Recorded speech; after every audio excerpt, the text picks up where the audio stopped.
संतोष रेणु यादव जी हमारे छोटे भाई हैं और जिस प्रकार से इन्होंने एक मानवता का मिसाल दिया है, वो पूरे बिहार के लिए एक आशुतोष कुमार जी से मिले और उनके साथ खड़ा हुए।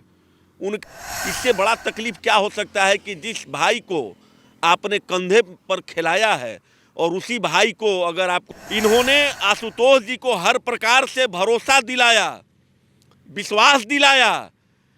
राहुल चंद्रवंशी जिस प्रकार से लड़ाई लड़ना चाहता है वो लड़ सकता है, हमें कोई गुरेज नहीं है।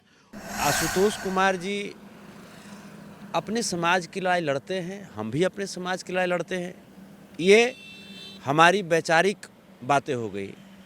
एक जवान भाई को खो देना ये कितनी पीड़ादायी होती है, कितनी तकलीफ देती है, ये आज आशुतोष जी समझ रहे होंगे या हम सब भी समझ रहे हैं कि संतोष रेणु यादव आपके इस तकलीफ की घड़ी में जहां लड़ना होगा लड़ेंगे और आपकी हाथ को मजबूत करेंगे, आपको कमजोर नहीं। कैमरे के फ्रेम में जो आपको दो शख्सियत दिख रहे हैं, एक भूमिहार ब्राह्मण एकता मंच के नेता पुष्कर नारायण सिंह और दूसरे संतोष रेणु यादव यदुवंशी सेना के पूर्व राष्ट्रीय अध्यक्ष।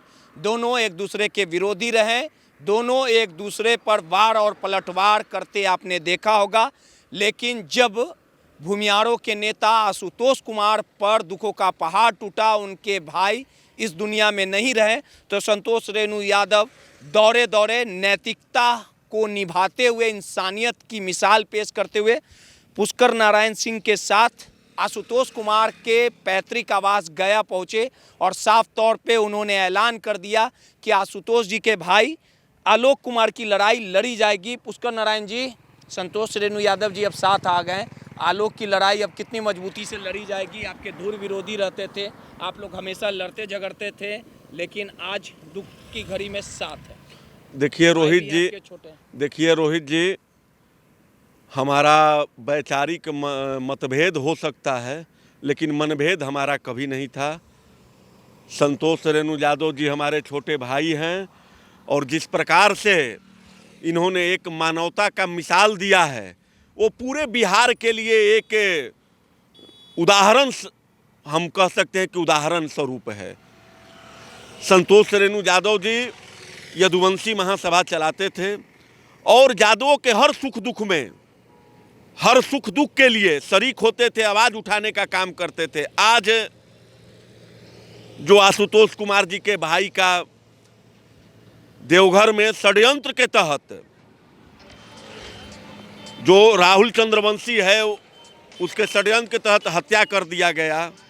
जब पता चला संतोष रेणु जी को कि ऐसा ऐसा आशुतोष जी के साथ घटना हो गया है, तो ये पटना में न थे, उस समय बिहार में ही नहीं थे, बिहार से बाहर थे। इन्होंने सोशल मीडिया से दुख प्रकट किया और आज जाकर के भूमिहार ब्राह्मण एकता मंच के राष्ट्रीय अध्यक्ष आशुतोष कुमार जी से मिले और उनके साथ खड़ा हुए, उनके दुख दर्द को बांटने का काम किए। इससे बड़ा तकलीफ क्या हो सकता है कि जिस भाई को आपने कंधे पर खिलाया है और उसी भाई को अगर आपको कंधा देना पड़े, तो इससे बड़ा तकलीफ हो ही नहीं सकता है। दुखों का पहाड़, आज आशुतोष कुमार जी पर दुखों का पहाड़ टूट पड़ा है। लाखों लोगों को न्याय दिलाने के लिए लड़ने वाला व्यक्ति आज खुद पीड़ित है कि भाई हमारे जो भाई को षड्यंत्र के तहत राहुल चंद्रवंशी ने जो मार दिया है, दिवंगत आलोक कुमार जी को, उसको न्याय मिले। और उस न्याय दिलवाने में अगर यादव समाज के मुखर व्यक्ति हमारे संतोष रेणु यादव जी आशुतोष कुमार जी के साथ आए हैं और उनके दर्द को बांटने का काम किए, और दर्द को बांटने का ही काम नहीं किए, इन्होंने आशुतोष जी को हर प्रकार से भरोसा दिलाया, विश्वास दिलाया कि चाहे लड़ाई जैसी भी हो, राहुल चंद्रवंशी जिस प्रकार से लड़ाई लड़ना चाहता है वो लड़ सकता है, हमें कोई गुरेज नहीं है। और उस लड़ाई में एक हिस्सा अगर कोई आपका बटाएगा, एक तरफ से जो नेतृत्व करेगा वो नेतृत्व करता संतोष रेणु यादव भी होगा, इसमें कहीं कोई दो राय नहीं है, तो मैं आपके न्यूज़ चैनल के माध्यम से बहुत बहुत धन्यवाद देना चाहता हूं कि हमारे तकलीफ में आप आइए और आपके तकलीफ में हम भी बिल्कुल अपनी समाज के भी तकलीफ में भूमिहार ब्राह्मण एकता मंच रहेगा। एकदम क्यों नहीं रहेगा।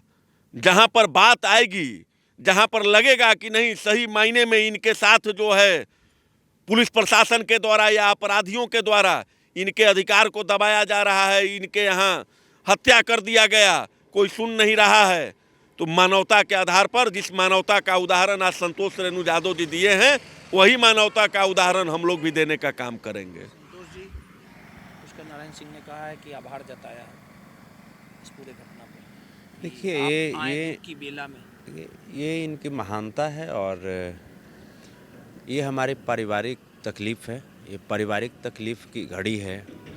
वैचारिक मतभेद, राजनीतिक मतभेद अपनी जगह है, लोग रहेंगे तब तो हम लोग वैचारिकता के ऊपर बात करेंगे, लोग रहेंगे तब तो राजनीतिक परिदृश्य पे बात करेंगे।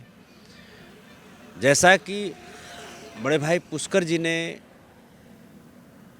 जिस प्रकार से अपने शब्दों से हमें भी सम्मानित किया, तो ये इनके अंदर की जो सम्मानित भाव है ये इनकी महानता को व्यक्त करती है। और आशुतोष कुमार जी अपने समाज की लड़ाई लड़ते हैं, हम भी अपने समाज की लड़ाई लड़ते हैं। ये हमारी वैचारिक बातें हो गई, लेकिन कहीं ना कहीं आशुतोष कुमार जी में या पुष्कर जी में एक अच्छाई तो है कि वो निजी बात नहीं सोच करके अपनी सामाजिक बात भी रखते हैं पटल पे। हमारी भी वही बात है, हम भी अपने समाज की लड़ते रहते हैं। अब यहाँ पे जिस प्रकार का दुखों का पहाड़ टूटा है आशुतोष कुमार जी के ऊपर, एक जवान भाई को खो देना ये कितनी पीड़ादायी होती है, कितनी तकलीफ़ देती है, ये आज आशुतोष जी समझ रहे होंगे या हम सब भी समझ रहे हैं। तो मैं आपके चैनल के माध्यम से झारखंड सरकार से और स्थानीय जितने भी जनप्रतिनिधि हैं, मैं उनसे स्पष्ट कर देना चाहता हूं कि आप अब से भी इस मामले को गंभीरता से लीजिए और जो भी दोषी हो, चाहे जिस भी जाति का हो, जिस भी पार्टी का हो, जिस भी धर्म का हो, बगैर किसी भेदभाव किए, बगैर किसी पक्षपात किए उस दोषी व्यक्ति को पकड़ा जाए और माननीय न्यायालय के समक्ष ले जा करके कड़ी से कड़ी सज़ा दिलवाई जाए। अगर ऐसा करने में सरकार तनिक सा भी संकोच करती है तो मैंने आशुतोष कुमार जी को वादा किया है, मैं वचन दिया हूं कि संतोष रेणु यादव आपके इस तकलीफ की घड़ी में भाई आलोक कुमार जी की आत्मा को इंसाफ दिलाने के लिए जहां लड़ना होगा लड़ेंगे और आपकी हाथ को मजबूत करेंगे, आपको कमज़ोर नहीं होने देंगे। सीधे तौर पे पुष्कर नारायण सिंह थे, संतोष रेणु यादव थे, साफ तौर पे कहा कि आलोक की लड़ाई लड़ी जाएगी। नटराज न्यूज़ के लिए रोहित कुमार की रिपोर्ट।